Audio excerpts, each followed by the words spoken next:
Assalomu alaykum hurmatli tizim foydalanuvchilari. Ushbu video qo'llanmamizda tizimning ofis dasturlari yordamida hujjatlarni har xil ko'rinishda, ya'ni orientatsiyasini o'zgartirish hamda har xil razmerlarga o'tkazishni ko'rib o'tamiz. Buning uchun hujjatni Office 3 yordamida tahrirlaymiz. Hujjat asosiy holatlarda, ya'ni standart holatlarda birinchi sahifasi A4 razmerda bo'ladi. A4 razmerni orientatsiyasi knijniy holatda bo'ladi. Hujjatni boshqa razmerga yoki boshqa formatga o'tkazish uchun demak ketma-ketligini ko'rib chiqamiz. Buning uchun kerakli sahifa aktiv holatda o'tkaziladi, ya'ni ekrancha ko'rsatkichi kerakli sahifaga bosiladi.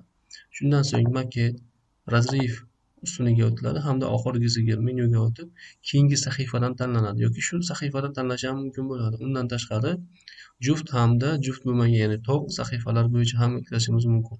Hozirgi holatda keyingi sahifadan boshlaganligimiz uchun ushbu menyuni tanlaymiz.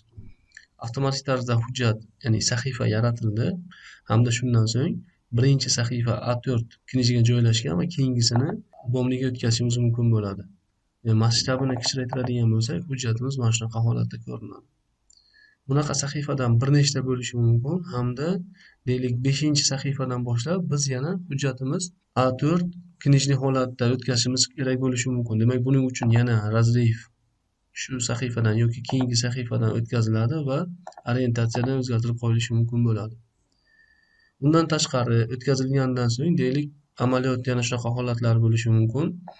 Keyingi sahifasi A3 formatda yoki boshqa bir formatlarda ham bo'lishi mumkin. Bunda qanaqa amalga oshiriladi? Bunda ham shu jarayon, ya'ni shu sahifadan yoki keyingi sahifadan boshlab razrif o'rnatiladi va shundan so'ng razmer menyusidan kerakli hujjatni razmeri tanlanadi.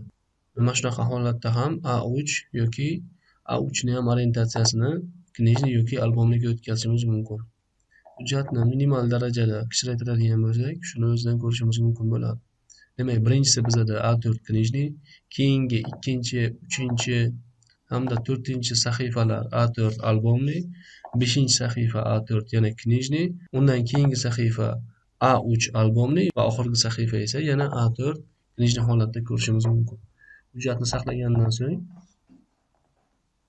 bu yanada aniqroq ko'rinadi. Mana shunaqa holatda hujjatlarni orientatsiyasini yoki razmerlarini o'zgartirishimiz mumkin bo'ladi. Bu amaliyotda juda foydali hisoblanadi. Ya'ni hujjatimizni ilovalarni to'g'ridan-to'g'ri tizim orqali yaratib, ya'ni bitta hujjatni o'ziga umumlashtirishimiz mumkin bo'ladi.